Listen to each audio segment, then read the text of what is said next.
hey, how can we have some fun tonight? I think we should lay low. Go relax a bit. Took this trip to Fiji and now you're like passing out these warm milk bottles. Oh, calling them baby bottles. Why did you do it? I need an internship credit to graduate, which I got through Leilo. What? Episode Brenden Silverman. Take one, marker.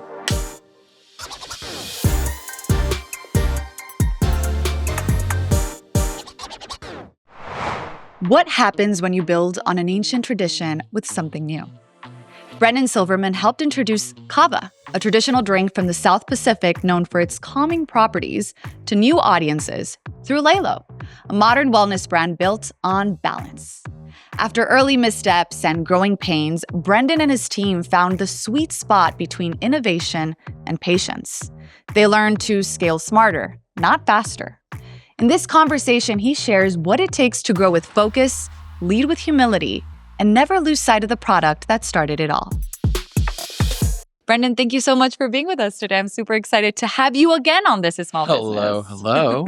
Here we go. What were you doing before Leilo? When did the idea for Leilo fall into your lap? So I was actually just in school, and this was kind of my first major, professional gig. So my founder, Sol, actually was on a vacation, a personal trip to Fiji. He essentially started to talk with some of the locals and those working at the resort and was basically saying, hey, how can we have some fun tonight? Like, do you guys go out to a club or Sure. what do you guys do?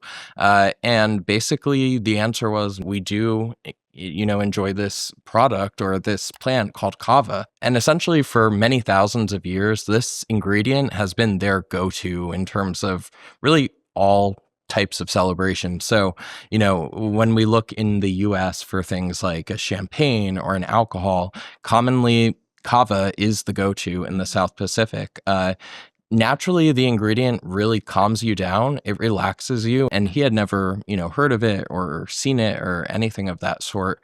And essentially went over that night, tried kava for the first time. Things kind of clicked and he brought it back to the US and had some of us and his friends just in school start to try the ingredient. And it didn't go as smoothly as, he may have hoped. In the Fijian language, kava actually translates to bitter. So that was, kind of one of those factors at play. It was like, okay, effects, it really works. Taste, there's some work to be done. And I think that's when we kind of really set out on this journey of saying, okay, there's a need in this market. People are looking for better for you options. How can we kind of bridge the gap here and, create something that actually fits the, what the category is looking for? And at that time we were using like milk and horchata based ingredients because that was the only way that in the kitchen we could make it taste at least mid-level, that sounds tolerable. So questionable. Exactly. And we started to bring those to college parties and frat parties and such. And there was a lot of negative reaction. I would say that the majority of all reaction was against this. And I remember, through a variety of different versions, it was kind of like, are they okay? What's going on? What are you doing? Took this trip to Fiji and now you're like passing out these warm milk bottles. Calling them baby bottles. But, iteration on iteration, that one or two or three people that, saw promise encouraged us to, try and make this work. I think it's really cool that you had the opportunity to test so much and have immediate feedback. Like you were seeing your potential customers go, ugh, or you know what? Hold on. Here's stuff you could actually be doing. Yeah. So why did you decide to do it though? Sure, you're presented with this really interesting problem and this product and you're like, wow, this is a nice opportunity. You're working with your friends. You don't have to. You were in school. Why did you do it? Yeah, well, the quick and easy answer is that I need an internship credit to graduate. which I got through Leilo. What? That's the truth. And I was Love that. originally the director of customer experience. That said, I remember meeting with our founder Sol for the first time and kind of hearing this story. And I very quickly realized that this is actually very interesting kind of potential category to move into. And, I didn't have tons of experience, but back earlier, even earlier before college in my, teens, 15, 16, 17, I was selling online and Amazon was at the, forefront of those early days. And yeah, it was. Yeah, I see your face here. But You kind of skipped over a very important part here. yeah, well, I mean, it's looking back, I guess it is a little crazy, but it didn't seem that way, I suppose, in the moment. It just interested me, honestly. I remember from a consumer standpoint, like I would argue with my mom. I was like, let's order stuff online. Let's do this, do that. And if we're being real here, like I just had a good feeling when that package got delivered. Yes. And long story short, I said, why don't I try to get into this? And weird young me did exactly that. And yeah, at 14, 15, started purchasing goods from China and drop shipping into the US. And those were the early days of Amazon FBA for myself. You're an OG seller. Like, you've been here Yeah, it's for a while now, to the point where you can be like, oh, back in the day, as if you're this I know. 60-year-old man. I get that kind of often, especially when I speak with other, sellers. It's like you're a kid or you have great skincare, because what is happening? Yeah, not the second. I think we should lay low. Yeah. And go relax a bit. Yeah, let's give it a try. I love the color. Yeah. Nice. Very vibrant. One of my favorites. Wait, cheers to Leilo. Leilo. I love everything you've been saying, how you've been taking us through the mindset of starting something like this and the iteration process at the beginning. Once you found that good balance between the effect of the drink and the taste of the drink, what went on to happen next? And when did you all look at each other and you were like, we're doing this, next steps are happening? We went out to start getting professional formulations done. And, those things can be very, kind of especially scary in the early days. What if this whole thing that I've spent years on just crumbles and is a huge embarrassment? You gotta believe in yourself. So that first run, realistically for us, we said, okay, we're going to have to get a good enough product to go to market with. And we were still extremely scrappy at that point. No one, being paid on salary or anything of that sort. We really kind of from the beginning hit up a ton of different formulators throughout the country, kind of the best of the best. And we knew that we couldn't afford them. So what we did was kind of started to pit people against each other, for a lack of better words here. Think whatever you want to think about it. I'm not judging. But what we started to do was go to, call it the top 10 formulators, explain what it was we wanted to do, and then say, we need to do XYZ. You say, oh, well, okay, we can do that, but Y and Z are going to be very difficult. So then you say, oh, well, your top 3 competitors are actually trying it already. So that's fine. If you don't get it, I'm sure they'll figure it out. And, when you start playing those egos, people start to get really excited, or whatever's going on in their mind, but excited about the potential of winning. Sure.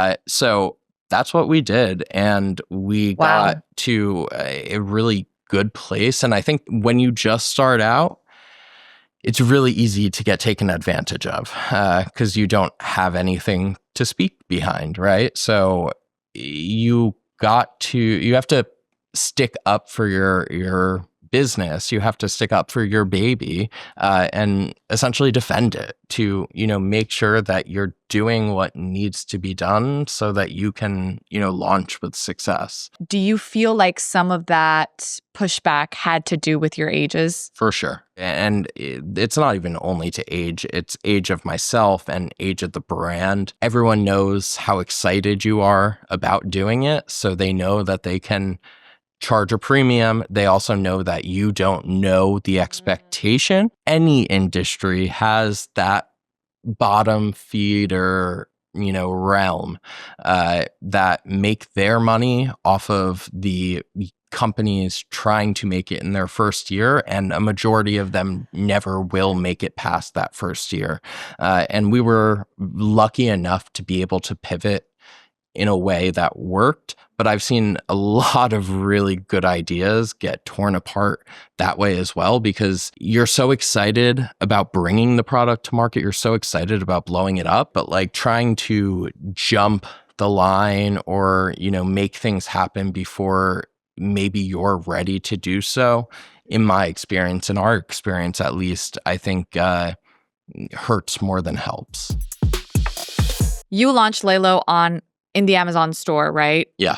What went behind that decision, and what are some of the Amazon tools that you've used to support your growth? For us, Amazon allowed us to get started relatively quickly, right? There's nowhere else that you can really expose a product to a pre-existing market. Sure. So, I could launch my product and run advertisements across a ton of different channels and try and beg and pull people to Leilo.com and then try to convert them through checkout, which is a long, long journey.